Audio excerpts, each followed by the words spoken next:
Time to recap the marathon. You heard it here first. I finished my first marathon, and unlikely my last. It was a good experience. 26.2, I ran the Detroit Free Press Marathon. It was a great experience overall. As all my runner friends know out there, it's more about the training than the day of. But the culmination of putting in all that hard work and it coming to fruition the day of is a really exciting feeling. So to any of you who have finished 5K, 10K, half marathon, full marathon, kudos to you. It's not easy. So good job for putting in the work. I, being the gearhead that I am, want to share with you today, though, the gear that got me through my 26.2. So, first off, obviously, I had to run with shoes on, and I chose these. These are called the Nike Next 2%.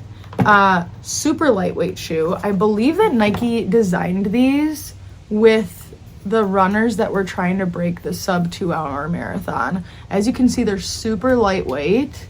You can almost see through them. They have a carbon foot plate in them, so it absorbs a lot of the energy when your foot is striking and gives you a good return. And also the shape of it is pretty funky and helps your foot pronate in the running motion that you would want. So this shoe served me well. A lot of things that I read online said that this shoe could not take over 150 miles on them. So I was kind of scared on, how often should I be using this shoe? What I decided to do was, for training runs, I used a different shoe, which we can get into in another video if you care. And then on my long runs, I ran in this because I figure my marathon's going to be my longest run, so I may as well get comfortable with it on my long runs. So that's kind of how I utilize this throughout my training. You might notice, cool story, I wrote, I have some writing on my shoes. Before the race, I decided, obviously I was running 26.2 miles, but my goal was to beat a 4-hour marathon time.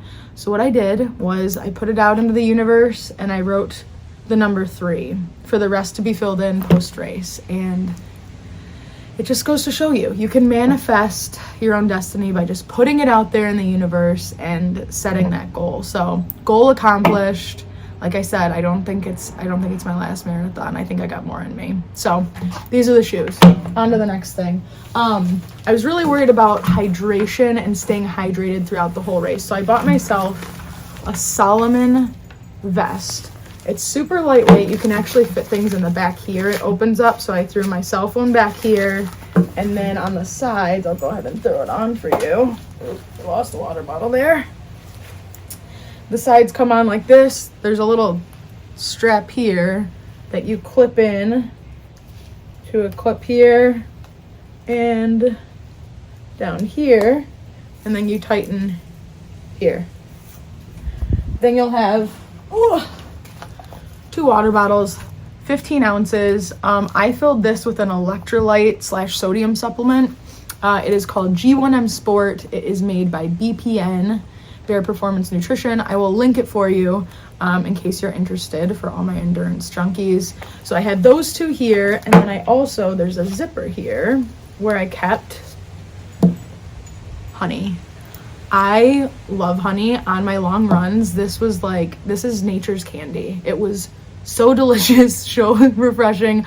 I supplemented with honey every 4 miles.